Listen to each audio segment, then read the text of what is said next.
about the virus again. Then I'll go to bed. My boy, you're growing weary. Sleepy thoughts about your head. Please, that one's my favourite. I promise, just once more. Okay, snuggle down, my boy, though I know you know full well the story starts before then, in a world I once would dwell. It was a world of waste and wonder, of poverty and plenty, back before we understood why hindsight's 2020.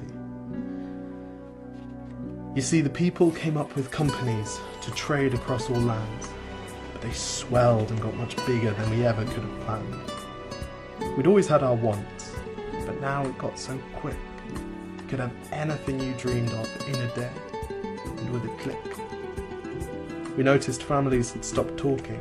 That's not to say they never spoke, but the meaning must have melted, and the work-life balance broke. And the children's eyes grew squarer, and every toddler had a phone. They filtered out the imperfections, but amidst the noise, they felt alone. And every day the skies grew thicker, till you couldn't see the stars. So we flew in planes to find them, while down below we filled our cars. We'd drive around all day in circles. We'd forgotten how to run. We swapped the grass for tarmac, shrunk the parks till there were none. We filled the sea with plastic, because our waste was never capped, until each day when you went fishing you'd pull them out, already wrapped. And while we drank and smoked and gambled, our leaders taught us why. It's best to not upset the lobbies. More convenient to die. But then in 2020, a new virus came our way. The governments reacted and told us all to hide away. But while we all were hidden, amidst the fear and all the while, the people dusted off their instincts. They remembered how to smile. They started clapping to say thank you and calling up their mums.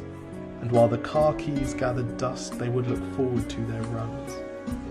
And with the skies less full of voyagers, the earth began to breathe, and the beaches bore new wildlife that scuttled off into the seas. Some people started dancing, some were singing, some were baking. We'd grown so used to bad news, but some good news was in the making. And so when we found the cure, and were allowed to go outside, we all preferred the world we found to the one we'd left behind. Old habits became extinct, and they made way for the new, and every simple act of kindness was now given its due. But why did it take a virus to bring the people back together? Well, sometimes you've got to get sick, my boy, before you start feeling better. Now lie down and dream of tomorrow, and all the things that we can do. And who knows, if you dream hard enough, maybe some of them will come true. We now call it the Great Realization. And yes, since then there have been many. But that's the story of how it started, and why hindsight's 2020.